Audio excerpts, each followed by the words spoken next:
is that you have the very, not very old, the old dispensing system, which is here. And then they have a bottle on the front as a piece of wasted dummy, right? A 3D dimensional, or the 3D version of a bottle. And, oh, you know how to use it. You could use the old top-up card, and then it's got the Seika and the Pasuma. So you've got the JR card and the Pasuma card. And they're all cold version. You see that? Yes, no hot versions on there. That's out of stock, cold brew.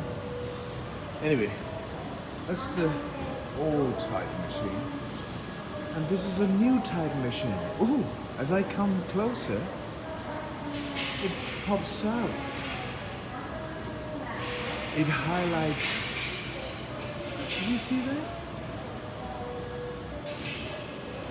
It comes to life. Look at this. And it shows those are the number one choices. You can program whatever is not selling on there to be your number one, right? There you go, it goes back, comes forward as I head out. These days, these machines are much more memory advanced than the human brain. So why should be? Something else that I'm very keen and interested about is this.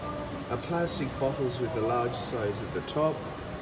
The cans and the little type of bottles goes in there. And when it's full, it shows up on this indicator as to how full they are inside that clear bag. Fully controlled. That's still visual, but there are automations as well, because somebody on an app in their pocket would say, right, oh, that's full. The idea of these machines are fantastic. The machine can read.